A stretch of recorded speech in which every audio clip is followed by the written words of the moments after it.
રાજનભાઈ આજે શું ઘટના બની છે?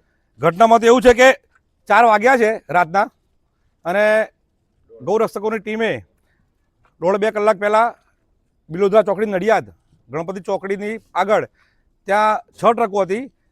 ટ્રકોની બાતમી તેમાં જો કે ભાઈ ગાયો અંદર ભરેલી છે, તો ગૌરક્ષકોએ રોકવાનો પ્રયત્ન કર્યો તો એક ટ્રક તો નીકળી ગઈ, પણ બાકીની 5 ટ્રકો રોકી છે. તો એમાં ઘેટા બકરા નીકળ્યા છે. 1000થી 1200 નંગ જેવા બકરા તો દેખાય છે અંદાજિત તમને. એટલે ગૌરક્ષકોએ આ ગાડી રોકી છે અને કાયદેસર બધું એમને પૂછ્યું. કોઈ એમની જોડે પરમિટ છે નહીં, કોઈ કાગળો છે નહીં, અને કાગળ પરમિટ વગર બસ આ લોકો લઈને નીકળી ગયા છે. ક્યાં જાય છે એ પોલીસ તપાસમાં નીકળશે. મૂળ આ લોકો કુરબાની કરવાના હેતુથી આ બકરા લઈ જાય છે. તો અમે ગૌ સેવકો, ગૌરક્ષકો, જીવદયા પ્રેમીઓ, અમારે કોઈ પણ કુરબાની, કોઈ પણ બલિ આપવા દેવાની થતી નથી. આ દેશનું સંવિધાન બધામાં લાગુ પડે છે.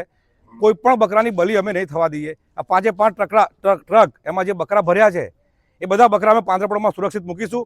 કાયદેસરની જે કાર્યવાહી કરવાની થશે એ કાર્યવાહી કરીશું. પોલીસે ખૂબ સારી મદદ કરી છે. પીઆઈ સાહેબ જાતે હતા, પોલીસ મિત્રો બધા આવી ગયા છે.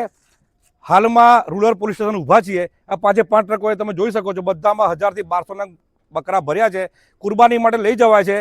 તે આ દેશમાં આ પ્રભુ શ્રી રામનો દેશ છે, એટલે અહીંયા કોઈને જીવ હત્યા પર બધા પર પ્રતિબંધ છે. એટલે કોઈ જીવ હત્યા અમે નહીં થવા દઈએ.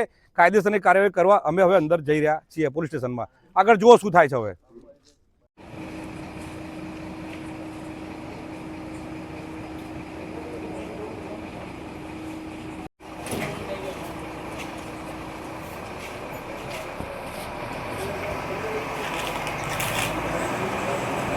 થતા નહીં.